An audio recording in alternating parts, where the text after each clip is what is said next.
So, welcome back to Bina's Competitive Mastery Kodamangalam, and also welcome to our English class. So, we are looking for the poem or the ballad by William Butler Yeats, The Ballad of Father Killian. അപ്പോൾ നമ്മൾ ഇന്നലെ ആദ്യത്തെ 2 stanzas പഠിച്ചല്ലേ. നമ്മളതിൽ കുറേ unknown words അല്ലെങ്കിൽ meanings നോക്കി. എന്തൊക്കെയായിരുന്നു words എന്ന് പറയോ? വെരി, ഫ്ലോക്ക്, ഗ്രീൻ സോട്ട്സ്, നോഡഡ്, മോത്തവ, ഗ്രീഫ് അല്ലേ. ഈ പേരിയുടെയൊക്കെ മീനിങ് എന്താണ്? നമ്മുടെ ഫാദർ വളരെ ടയേർഡായിട്ട് ഇരിക്കുന്ന സമയത്ത് അല്ല, എന്തുകൊണ്ടാണ് ഫാദർ ടയേർഡായിട്ടിരിക്കുന്നത്? ഹി വാസ് വെച്ചാൽ പാരിഷിൽ ഈ ഫ്ലോക്കിൽ അല്ലെങ്കിൽ അച്ഛൻ്റെ പാരിഷിലുള്ള ആൾക്കാർ എപ്പോഴും മരിച്ചുകൊണ്ടിരിക്കുന്നു. എന്തുകൊണ്ടാണ്? പല അസുഖങ്ങൾ വന്നും പലർക്കും ഒന്നും ചെയ്യാൻ പറ്റാതെ മരിച്ചുകൊണ്ടിരിക്കുകയാണ്. അതുകൊണ്ടാണ് അച്ഛൻ ഇത്രയും വളരെ സങ്കടം വരുന്നത്. അതുകൊണ്ട് എല്ലാ ഈ മരണത്തിൻ്റെ ഓരോ പ്രാർത്ഥനാ കാര്യങ്ങൾ പോലെയുള്ള കാര്യങ്ങളൊക്കെ ചെയ്ത് നമ്മുടെ ഫാദർ ആകെ ടയേർഡായിട്ട് വന്ന് ഇരിക്കുകയാണ്. ഏത് സമയത്താണ് വന്നിരിക്കുന്നത്? ആ ഒരു മോത്തവറിലാണ്, അതായത് സന്ധ്യാസമയത്താണ് നമ്മുടെ ഫാദർ ഇങ്ങനെ ഇരിക്കുന്ന സമയത്ത് എന്താ സംഭവിക്കുന്നത്? ഒരാളെ അയക്കുകയാണ് ഫാദറിൻ്റെ അടുത്തോട്ട് അല്ലേ. ഇതുവരെയാണ് നമ്മൾ ഇന്നലെ നോക്കിയത്. വളരെ സങ്കടമാണ്, എല്ലാവർക്കും വളരെ ഒരു സങ്കടം നിറഞ്ഞൊരു കവിതയായിട്ടാണ് നമുക്ക് ആദ്യത്തെ 2 സ്റ്റാൻസാസ് വായിക്കുമ്പോൾ തോന്നുന്നത്. ബിക്കോസ് ഓഫ് ദ ഫ്ലോക്ക്, അതായത് ഫ്ലോക്സ് മരിച്ചുകൊണ്ടിരിക്കുകയാണ്. ഫ്ലോക്ക് എന്ന് പറയുന്നതിൻ്റെ റീസൺ എന്താണ്?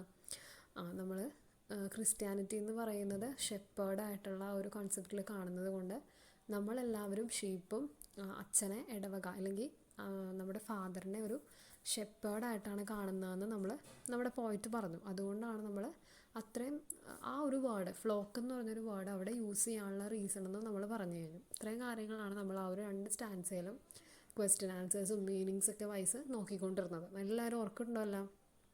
നോട്ട്ബുക്കിലേക്കെല്ലാം എഴുതിയെടുത്തോ? മനസ്സിലാവണില്ല എല്ലാവർക്കും?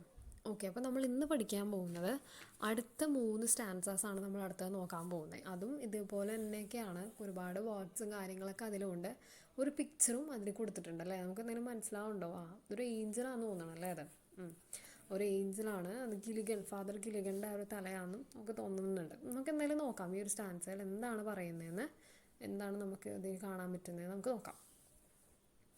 I have no rest, nor joy, nor peace, for people die, and after cried he, God forgive.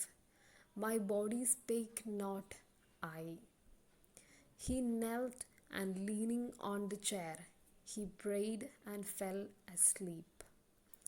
And the moth hour went from the fields, and stars began to peep. They slowly into millions grew, and leaves shook in the wind, and God covered the world with shade and whispered to mankind. ഈ ഒരു ലൈൻസിൽ എന്താണ് പറയുന്നത്? നമുക്ക് ആദ്യത്തെ line നോക്കാം.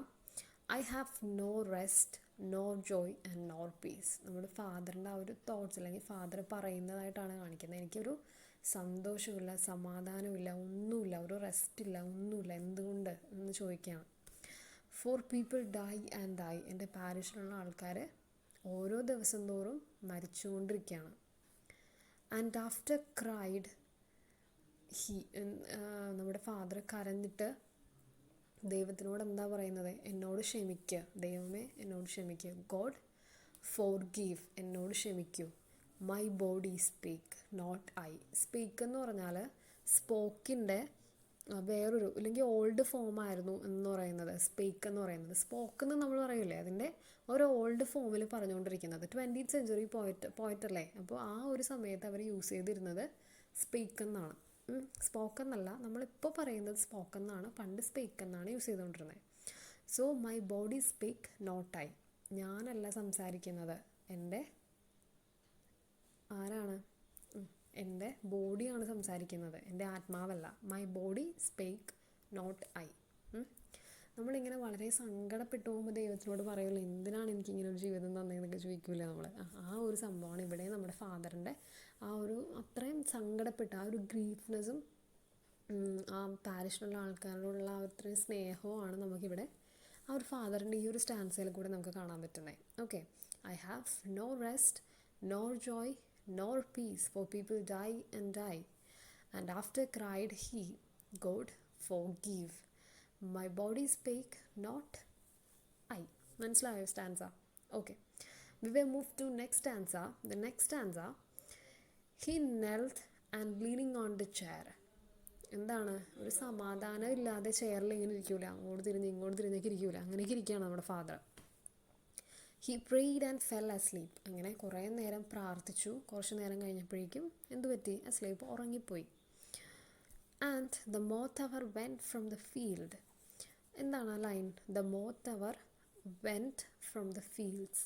Went എന്ന് പറഞ്ഞാൽ വോസിൻ്റെ past ഫോമാണ് എന്ത്? വെൻറ്റ് എന്ന് പറയുന്നത്. അപ്പോൾ എന്തായിരിക്കും അതിൻ്റെ മീനിങ്? മോത്ത് അവർ ഇല്ലെങ്കിൽ ഒരു സന്ധ്യാസമയം, ഈവനിങ് അവർ അവിടെ മാറിയിട്ട് വേറൊരു ഫീൽഡ്, അടുത്ത ഈവനിങ് കഴിഞ്ഞാൽ എന്താണ്? രാത്രി, അത് വന്നു എന്നാണ് ആ ലൈൻ കൊണ്ട് കാണിക്കുന്നത്. And the moth hour went from the fields and stars began to peep. Moth hour കഴിഞ്ഞ് ഒരു സ്റ്റാർ അവർ ഇല്ലെങ്കിൽ നൈറ്റ് വന്നു. പീപ്പ് എന്ന് പറഞ്ഞാൽ എന്താ? വിസിബിൾ ആവുക, കാണുക എന്നാണ് പീപ്പ് എന്ന് പറഞ്ഞൊരു വേർഡിൻ്റെ മീനിങ്. ഓക്കെ, അപ്പോൾ അവിടെ പറയുന്നത് mother was went or moth hour went from the field and the stars were peep, stars began to peep എന്ന് പറയുന്നുണ്ട്. അങ്ങനെ നമ്മുടെ അച്ഛൻ പതുക്കെ ഇങ്ങനെയൊക്കെ പറഞ്ഞ് എന്നിട്ട് വേർപ്പിട്ടുകൊണ്ട് അല്ലെങ്കിൽ വളരെ ദുഃഖിച്ച് ആ കസേരയിലിരുന്ന് അങ്ങോട്ട് ഉറങ്ങിപ്പോകുന്നു. And the moth hour went from the field, moth our went from the field and stars began to peep. രാത്രി സമയം വന്നു കഴിഞ്ഞു. And the last answer, they slowly into millions Gru.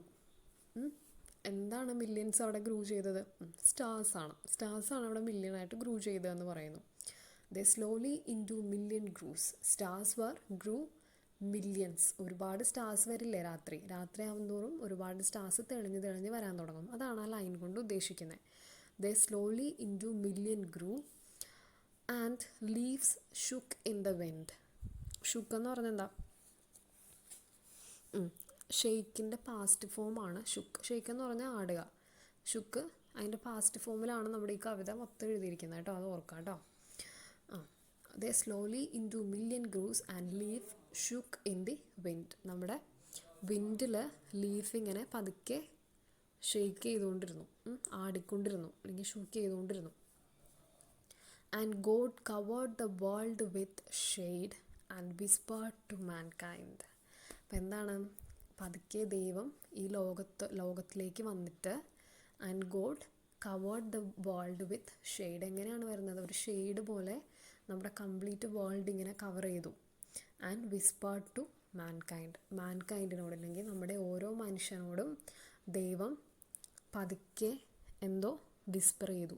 Whispered എന്ന് പറഞ്ഞാൽ എന്താ? പതുക്കെ പറയുക. അതാണ് വിസ്പേർഡ് എന്ന് പറഞ്ഞൊരു വേർഡിൻ്റെ മീനിങ്. എന്താണ് പറഞ്ഞതെന്ന് നിങ്ങൾക്ക് അറിയണ്ടേ? അപ്പോൾ അടുത്ത ക്ലാസ്സിന് വേണ്ടി വെയിറ്റ് ചെയ്യണം, എന്താണ് പറഞ്ഞതെന്ന് അറിയാൻ വേണ്ടിയിട്ട്. അതുവരെ നിങ്ങൾ ഈ സ്റ്റാൻസാസിൻ്റെ ഓരോ വർണ്ണനകളുണ്ടല്ലേ, ഒരുപാട് വർണ്ണനകളും കാര്യങ്ങളൊക്കെ ഈ ഒരു പോയത്തിൽ തന്നെ നമ്മുടെ പോയറ്റ് ഇങ്ങനെ വിശദീകരിച്ച് എഴുതിയിട്ടുണ്ട് ഒരുപാട് കാര്യങ്ങൾ. നന്നായിട്ട് വായിക്കുക, ലൈൻസ് മനസ്സിലാക്കുക എന്താണ് ഇതുകൊണ്ട് ഉദ്ദേശിച്ചേക്കുന്നതെന്നൊക്കെ. കുറേ പ്രാവശ്യവും കൂടി ഇതൊന്ന് വായിച്ചു പോവാം. I have no rest, nor joy, and nor peace. For people die and die, and after cried he, God forgive. My body spake not I. He knelt and leaning on the chair, he prayed and fell asleep. And the moth hour went from the fields, and stars began to peep. They slowly into millions grew, and leaves shook in the wind, and God covered the world with shade and whispered to the mankind. Stances നന്നായിട്ട് നോക്കാം കേട്ടോ. ഇനി ഈ സ്റ്റാൻസസിൻ്റെ summary നമുക്ക് നോക്കാം. ഇത് third stanza, അതായത് third സ്റ്റാൻസയിലാണ് നമ്മൾ ആദ്യം നോക്കാൻ പോകുന്നത്. The third stanza, the poet describes father Gilligan saying that since people keep dying and since he expected to be with them in their last hours, അല്ലേ?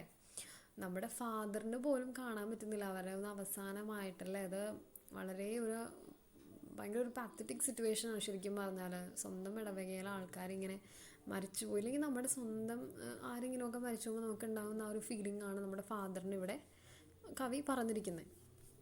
Father Gilligan saying that since people keep മരിച്ചുകൊണ്ടിരിക്കുകയാണ്, and since he expected to be with them in their last hour, അവസാന നിമിഷത്തിൽ പോലും അദ്ദേഹത്തിന് അവരുടെ ഒപ്പം ഒന്ന് ഇരിക്കാൻ പോലും പറ്റുന്നില്ലല്ലോ. He is not getting any rest, he has no reason to feel happy and he is never peaceful either. ഇതുവരെ ഒരു സമാധാനം നമ്മുടെ ഫാദറിന് കിട്ടിയിട്ടില്ല. ഒരു സമാധാനത്തോടെ ഒന്ന് ഇരിക്കാനോ ഒന്നെങ്കിൽ ഒന്ന് ഒരു ഹാപ്പി ഫീലിംഗ് എന്ന് പറയുന്ന ഒരു സാധനമേ നമ്മുടെ ഫാദറിനെ വരുന്നില്ല എന്നാണ് പറയുന്നത്. He felt no any reason to feel happy and he is never peaceful ചെയ്ത. ഇതുവരെ ഒരു സമാധാനം നമ്മുടെ ഫാദറിന് കിട്ടുന്നില്ല. However, in the next moment, he regretted railing against his vocation and apologized to God, saying that it was his very body that had spoken and not he himself. ഇത്രയും നമ്മൾ നേരത്തെ പറഞ്ഞ കാര്യങ്ങൾ തന്നെ നമ്മൾ ഒരുപാട് നമുക്ക് ആഗ്രഹിക്കണ പോലെ നമ്മുടെ ലൈഫ് പോയില്ലെങ്കിൽ നമുക്ക് എന്തായിരിക്കും, വളരെ സാഡായിരിക്കും അല്ലെ, ഒരു ഹാപ്പിനെസ് നമുക്ക് ഉണ്ടാവില്ല. എന്തുകൊണ്ട് എൻ്റെ ലൈഫിൽ മാത്രം ഇങ്ങനെ, എനിക്ക് വയ്യേ ജീവിതം എന്നൊക്കെ നമ്മളിങ്ങനെ പറയുമ്പോഴും ശരിക്കും നമ്മുടെ ആ ഒരു അവസ്ഥ കൊണ്ട് നമ്മൾ പറഞ്ഞുകൊണ്ടാണ്. നമുക്ക് അങ്ങനെ പറയാൻ ആഗ്രഹമില്ലെങ്കിലും പറഞ്ഞു പോകുന്ന സിറ്റുവേഷൻസാണ് ഈ ലൈൻസിൽ കൂടെ കാണിച്ചിരിക്കുന്നത്. എന്നിട്ട് എന്താണ് ഫാദർ ലാസ്റ്റ് റിഗ്രറ്റ് ചെയ്യുന്നത്, ദൈവത്തിനോട് പറയുന്നത്, എന്നോട് ക്ഷമിക്കണം, ഞാനല്ല ഇത് പറയുന്നത്, എൻ്റെ ബോഡിയാണ്. God saying that was his very body, ഒന്നും ചെയ്യാൻ പറ്റാത്തൊരു ബോഡി, ഇതിനെയാണ്, ആ ഒരു ബോഡിയാണ് ഈ കാര്യങ്ങളൊക്കെ ദൈവത്തിന് ഞാൻ പറയുന്നത്, ദൈവം എന്നോട് ക്ഷമിക്കണം, ഞാൻ മനഃപൂർവ്വം പറഞ്ഞു പോകുന്നതല്ല എന്ന് പറഞ്ഞ് റിഗ്രറ്റ് ചെയ്യുന്നൊരു സിറ്റുവേഷനും കൂടി ലാസ്റ്റ് നമ്മുടെ പോയിറ്റ് കാണിക്കുന്നുണ്ട്. Okay. And in the fourth stanza, to atone for his unpleasant words, Father Gilligan knelt on the ground, putting his folded hands on the chair before him. എന്താണ് ഈ ഒരു അൺപ്ലസൻ്റ് ആയിട്ടുള്ള ഒരു അറ്റോൺ, അല്ലെങ്കിൽ ഒരു ദുഃഖത്തിലാർന്ന ആ ഒരു നിമിഷത്തിൽ വേർഡ്സ് ഒന്നും ഇല്ല അദ്ദേഹത്തിന് പറയാനായിട്ട്. Father Gilligan knelt on the ground putting his folded hands on the chair before him. ഇങ്ങനെ ചെയറിൽ ഇങ്ങനെ ഹാൻഡ്സ് രണ്ടും ഫോൾഡ് ചെയ്ത് ഇങ്ങനെ പിടിച്ചിട്ട്, knelt on the ground putting his folded hands on the chair before him. While praying in that position, he suddenly fell asleep. പെട്ടെന്ന് അതൊക്കെ ഓർത്തിട്ട് നമ്മൾ ടെൻഷൻ വരുമ്പോൾ എന്താണ്, തലവേദന വരും, ഇപ്പോൾ നമുക്ക് പെട്ടെന്നൊരു ക്ഷീണം പോലെയൊക്കെ വരില്ലേ, അങ്ങനെ നമ്മുടെ ഫാദറിനും വന്ന് കാണും. അങ്ങനെ നമ്മുടെ ഫാദറും ഉറങ്ങിപ്പോവാണ്. The evening went by and a few stars appeared in the sky at nightfall. അങ്ങനെ മോത്ത് ഈവ്, ആ ഒരു ഈവനിങ് കഴിഞ്ഞ് എന്താണ് വരുന്നത് പിന്നീട്, the evening went by and a few stars appeared in the sky at nightfall. നൈറ്റ്ഫോളിൽ ആ ഒരു stars ഇങ്ങനെ ഭയങ്കരമായിട്ട് ഇങ്ങനെ തെളിഞ്ഞ് കാണാൻ വരുന്ന ആ ഒരു സമയം ഇവിടെ ആയിത്തുടങ്ങി, അങ്ങനെ വന്നുകൊണ്ടിരിക്കുന്ന സമയം. ഇതാണ് fourth stanza. And we will move to this fifth stanza. The poet describes that the whole sky was filled with stars and how the wind shook the leaves on the trees. അല്ലേ, നല്ല രസമുള്ള ആ ഒരു നൈറ്റാണ് സത്യം പറഞ്ഞാൽ. നല്ല full stars ഇങ്ങനെ വന്ന് നിറഞ്ഞു നിൽക്കുന്നു. അവിടെ പതുക്കെ ഒരു വിൻഡ് ഇങ്ങനെ നമ്മുടെ ലീവ്സിനെയൊക്കെ ഇങ്ങനെ തൊട്ട് റിങ്കിൾ ചെയ്തുകൊണ്ട് ഇങ്ങനെ വരുന്നു. ആ ഒരു സമയത്ത് എന്താണ് സംഭവിക്കുന്നത്? It seemed as if God had decided to envelop the entire world in darkness and that he was whispering words to the mankind in the form of the rustling of the leaf. നമ്മൾ പറഞ്ഞല്ലേ, ലീഫിൻ്റെ ആ ഒരു ഷുക്കിങ് അല്ലെങ്കിൽ ഒരു shaking ഒക്കെ ആ ഒരു വിൻഡിൽ കൂടെ നടന്നു എന്ന് പറഞ്ഞു. എന്താണ് അതിൻ്റെ reason? The reason behind this, the God was came in front of the whole world like a shade. ഒരു ഷെയ്ഡായിട്ട് ഒരു ഗോഡ് വന്നു. അപ്പോൾ ഉണ്ടായ ഒരു മാറ്റം എന്താണ്? അപ്പോൾ വന്നതാണ് ആ ഒരു ലീഫിൽ വന്ന ഒരു അനക്കം, അല്ലെങ്കിൽ അവിടെ ഉണ്ടായ ഒരു ഷെയ്ക്ക് എന്ന് പറയുന്നത് ദൈവത്തിനെ കാണിക്കാനായിട്ടാണ് ആ ഒരു ലീഫിൻ്റെ ഷെയ്ക്ക് അവിടെ വന്നു എന്ന് നമ്മുടെ പോയിറ്റ് പറയുന്നത്. ക്ലിയർ ആണോ നിങ്ങൾക്ക്? ഈ ഒരു 3 ലൈൻസ് ക്ലിയർ ആണോ? ഓരോ ലൈൻസിൽ നിന്നും നമുക്ക് ഓരോ പോയിൻറ്റ്സ് പഠിക്കാനുണ്ട് കേട്ടോ. ഈ ലൈൻസിൻ്റെ സമ്മറി കഴിഞ്ഞ ക്ലാസ്സിൽ പറഞ്ഞ പോലെ തന്നെ എല്ലാവരും നോട്ടിലേക്ക് എഴുതിയെടുക്കുക. ഇത് വെച്ച് വേണം നിങ്ങൾ ഓരോ ലൈൻസും വായിക്കാനായിട്ട്, എന്നാലേ മനസ്സിലാവുള്ളൂ. കുറച്ച് വളഞ്ഞ വഴിയാണ് ഈ സെൻറ്റൻസുകൾ എഴുതിയിരിക്കുന്നത്. ഈ ബലാഡ് ഇവിടെ ballad were return this poet through the so much difficult sentences adding like words ആണെങ്കിലും നമുക്കറിയാം കുറച്ച് ഡിഫിക്കൽട്ടാണ്. നിങ്ങൾ നന്നായിട്ട് വായിച്ചാലും നിങ്ങൾക്കത് കിട്ടുള്ളൂ കേട്ടോ. ഒരു 5th സ്റ്റാൻസ നിങ്ങൾക്ക് മനസ്സിലായെന്ന് വിചാരിക്കുന്നുണ്ട്. എല്ലാം ഓക്കെ അല്ലേ? ഒന്നുകൂടി വായിക്കണോ പോയം? നമുക്ക് ആ ഒരു ലൈൻസ് ഒന്നും കൂടി ഒന്ന് വായിച്ചിട്ട് പോകാം കേട്ടോ. I have no rest, no joy, and no peace, for people die and die. And after cried he, God forgive.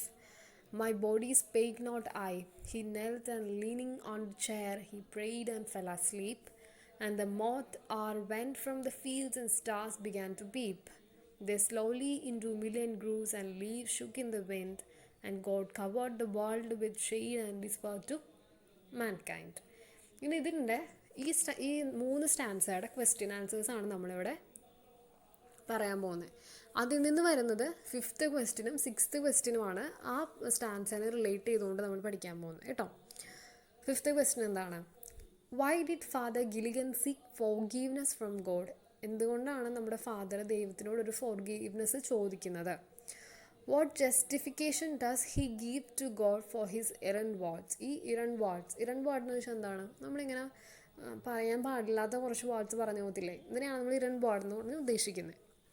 എന്തുകൊണ്ട്, എന്ത് ജസ്റ്റിഫിക്കേഷനാണ് അവിടെ കൊടുക്കാനുള്ളത് എന്നാണ് ചോദിച്ചിരിക്കുന്നത്. And answer is father Gilligan seeks forgiveness from God because as A priest it is his obligation to go and give the sick man his last sacraments, but he is too tired to go. The justification he gives for his errant words is that the words were spoken by his body and not himself. അല്ലേ, നമ്മൾ പറഞ്ഞു നേരത്തെ, ആ ഒരാളുടെ അവസാനത്തെ നിമിഷത്തിന് പോലും നമ്മുടെ ഫാദറിന് അവിടെ എത്തിച്ചേരാൻ പറ്റുന്നില്ലല്ലോ എന്ന് ഓർത്തിട്ടാണ് നമ്മുടെ ഫാദറിൻ്റെ സങ്കടവും നമ്മൾ പറഞ്ഞു. അത് തന്നെയാണ് ഇവിടുത്തെ റീസണായിട്ട് പറയുന്നത്. എന്താണ്, എല്ലാവരും മരിക്കുന്നത് കൊണ്ട് എല്ലായിടത്തേക്കും ഓടിയെത്താനായിട്ട് നമ്മുടെ ഫാദറിന് പറ്റുന്നില്ല. ആ ഒരു എല്ലാവരും മരിക്കുന്ന സങ്കടമുണ്ട്, അങ്ങോട്ട് ഓടിയെത്താൻ പറ്റാത്തതിൻ്റെ സങ്കടമുണ്ട്, ഒരു റെസ്റ്റ് ഇല്ല, ഒരു ഹാപ്പിനെസ് ഇല്ല, ഒരു പീസ് ഇല്ല, ഒന്നുമില്ല നമ്മുടെ ഫാദറിന്. അതുകൊണ്ടാണ് ഇങ്ങനെ പറഞ്ഞു കഴിഞ്ഞിട്ട് ദൈവത്തിനോട് മാപ്പ് ചോദിക്കുകയാണ് നമ്മുടെ ഫാദർ ചെയ്യുന്നത്. എന്തുകൊണ്ടാണ്? എൻ്റെ ബോഡിയാണ് പറയുന്നത്, ഞാനല്ല എന്ന് ചോദിച്ചിട്ടാണ് നമ്മുടെ ഫാദർ അവിടെ ഒരു ഫോർഗീവ്നെസ് ദൈവത്തിനോട് ചോദിക്കുന്നത്. Father Gilligan seeks forgiveness from God because as a priest it is his obligation to go and give the sick man his last sacrament. Last sacrament എന്ന് വെച്ച് കഴിഞ്ഞാൽ നമ്മൾ അന്ത്യ കൂദാശ കൊടുക്കുന്ന ഒരു ഇതുണ്ട് ക്രിസ്ത്യാനിറ്റിയിൽ. എന്താണ്, മരിക്കുന്നതിന് മുൻപ് നമ്മളിത് കൊടുക്കണമെന്നാണ്. പക്ഷേ ആ ഒരു കർമ്മത്തിന് നമ്മുടെ ഫാദറിന് എത്തിച്ചേരാൻ പറ്റുന്നില്ല. അത് കഴിഞ്ഞിട്ടുള്ള കർമ്മങ്ങളാണ് നമ്മുടെ ഫാദർ ചെയ്യുന്നത്. മനസ്സിലായോ? എന്തുകൊണ്ടാണ് അത് ചെയ്യാൻ പറ്റാത്തത്? ഒരിടക്ക് തന്നെ 100-300 ആൾക്കാരായിരിക്കും ഒറ്റയടിക്ക് മരിക്കുന്നത്. അപ്പോൾ ആരുടെ അടുത്തേക്കും നമ്മുടെ ഫാദറിന് എത്തിച്ചേരാൻ പറ്റുന്നില്ല. ഫാദർ എന്താണ്, ഭയങ്കര ടയേർഡായി എന്നാണ് പറയുന്നത്. ഇപ്പോൾ ക്ലിയർ ആണോ? Okay, and we will move to our next question, that is why is the time called moth hour? Moth hour എന്ന് പറയുന്നതിൻ്റെ റീസൺ എന്താണ്? എന്തിനാണ് അങ്ങനെ പറയുന്നത് എന്നാണ് ചോദിച്ചിരിക്കുന്നത്. It is early evening. At this time moths are seen in large numbers. നമ്മൾ നേരത്തെ പറഞ്ഞ തന്നെ മോത്ത്സ് കൂടുതലും കാണുന്നത് 6:30 to 7:30 ആ ഒരു ടൈമിലാണ് കൂടുതലും കാണുന്നത്. ഒരു ലേറ്റ് ഈവനിങ്ങിലാണ് ഇതിനെ കാണുന്നത്. അതുകൊണ്ടാണ് ഇതിനെ മോത്ത് അവർ എന്ന് പറയുന്നത്. ഓക്കെ, ഈ 5th ക്വസ്റ്റ്യൻ നിങ്ങളൊന്ന് ജസ്റ്റ് നന്നായിട്ടൊന്ന് ഫോക്കസ് ചെയ്ത് പഠിക്കണം. അതേപോലെ തന്നെ സ്റ്റാൻസ വൈസ് ഉള്ള സമ്മറീസ് എഴുതി പോവുക. ലേറ്റാക്കി ഒരു ഡിലേ ആയി വെക്കരുത്. നിങ്ങൾക്ക് ചിലപ്പോൾ അത് മനസ്സിലായി എന്ന് വരില്ല കേട്ടോ. നിങ്ങൾക്ക് മനസ്സിലായോ 2 ക്വസ്റ്റ്യൻസ് എന്തൊക്കെയാണ്? ഇതിൽ ഡൗട്ട് കാര്യങ്ങളൊക്കെ ഉണ്ടെങ്കിൽ എഴുതി വെക്കുക, എന്നിട്ട് എന്നോട് ചോദിക്കുക കേട്ടോ. ഇനി നമുക്ക് അതിൻ്റെ മീനിങ് പാർട്ടിലേക്ക് പോവാം. മീനിങ്സ് നോക്കാം. സ്പീക്ക് എന്താണ്? പറഞ്ഞു, ഓൾഡ് ഫോം ഓഫ് സ്പോക്ക്. പഴയ കാലത്ത് സ്പീക്കിനെ പറയുന്നതാണ് എന്ത്? സ്പോക്ക്. ഷുക്ക് എന്താണ്? Past of shake. ഷേക്കിനെ പാസ്റ്റ് ടെൻസിൽ പറയുന്നതാണ് ഷുക്ക്. പീപ്പ് എന്താ? To be just visible. Just ഒന്ന് വിസിബിൾ ആയിട്ടിരിക്കുക. അല്ലെങ്കിൽ സ്റ്റാർസ് വിസിബിളായി എന്ന് പറഞ്ഞില്ലേ, ഒരു ലേറ്റ് ഈവനിങ് കഴിഞ്ഞ് സ്റ്റാർസ് വിസിബിളായി തുടങ്ങുമ്പോൾ വാട്ട് വാസ് ദാറ്റ് മീനിങ്? അവിടെ നൈറ്റായി തുടങ്ങി, നൈറ്റ് വാസ് കമ്മിങ് നെക്സ്റ്റ് എന്നാണ് അങ്ങനെ കാണിച്ചിരിക്കുന്നത്. അതുകൊണ്ടാണ് അവിടെ സ്റ്റാർസ് വാ പീപ്പ് എന്ന് പറയുന്നത്. വിസ്പർ എന്താ? To speak in a low voice, ഒരു ചെറിയ സൗണ്ടിൽ പതുക്കെ പറയുക. നമ്മുടെ ഗോഡ് നമ്മളോട് പതുക്കെ ഒരു കാര്യം പറയാൻ പോകുന്നതായിട്ടാണ് നമ്മുടെ ലാസ്റ്റത്തെ ഈ ഒരു സ്റ്റാൻസ നിർത്തിയതല്ലേ. ഓക്കെ, ഇപ്പം എല്ലാവർക്കും മനസ്സിലായോ എന്താണ് ഇതിൽ പറഞ്ഞിരിക്കുന്ന കാര്യങ്ങളെന്നൊക്കെ? ക്ലിയർ ആണോ? ഡൗട്ടുണ്ടോ? ഡൗട്ട് ഉണ്ടെങ്കിൽ ചോദിക്കുക, ക്വസ്റ്റ്യൻ ആൻസേഴ്സ് എഴുതിയെടുക്കുക, സമ്മറി എഴുതി പോവാം. Okay, so thank you students, thank you for attending this class, and we were seeing in our next class, and thank you.